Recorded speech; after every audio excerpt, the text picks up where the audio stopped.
ഇന്ന് നമുക്ക് അധികം കയ്പില്ലാത്ത നല്ലൊരു പാവയ്ക്ക തീയൽ ഉണ്ടാക്കാം. ഇതിനായിട്ട് ഒരു മൺചട്ടി എടുത്തിട്ടുണ്ട്.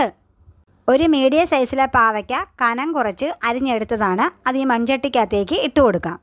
ഇതിനകത്തേക്ക് ഒരു 10 ചെറിയ ഉള്ളി ചെറുതായി അരിഞ്ഞതും 2 പച്ചമുളക് നെടുകെ പൊളന്നതും ആവശ്യത്തിന് ഉപ്പും ചേർത്ത് ഒന്ന് കൈകൊണ്ട് നന്നായിട്ട് തിരുമ്മി യോജിപ്പിച്ച് ഒരു അരമണിക്കൂർ ഒന്ന് റെസ്റ്റ് ചെയ്യാൻ വെക്കാം. ഇനി നമുക്ക് അതിനായിട്ട് വേണ്ട ഒരു അരപ്പ് തയ്യാറാക്കിയെടുക്കാം. പാൻ നന്നായി ചൂടായിട്ടുണ്ട്. ഇതിനകത്തേക്ക് വറക്കാൻ ആവശ്യമായ തേങ്ങ ഇട്ട് കൊടുക്കാം. ഒരു ചെറിയ അരമുറി തേങ്ങ ചിരകിയതാണ് ഞാൻ ഇട്ട് കൊടുത്തിരിക്കുന്നത്. തേങ്ങയുടെയൊക്കെ കളറ് മാറി തുടങ്ങിയിട്ടുണ്ട്. ഇതിനകത്തേക്ക് കുറച്ച് കറിവേപ്പിലയും കൂടെ ഇട്ട് കൊടുക്കാം.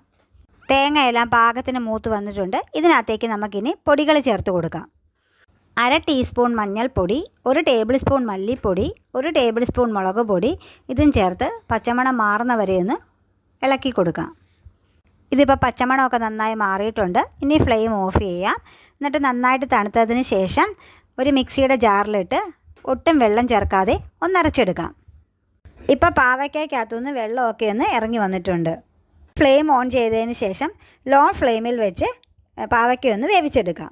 ഇടയ്ക്കൊന്ന് തുറന്ന് ഇളക്കി കൊടുക്കണം. ഇപ്പോൾ പാവയ്ക്കകത്തെ വെള്ളമൊക്കെ നല്ലോണം പറ്റിയിട്ടുണ്ട്. ഇനി നമുക്ക് ഫ്ലെയിം ഓഫ് ചെയ്യാം.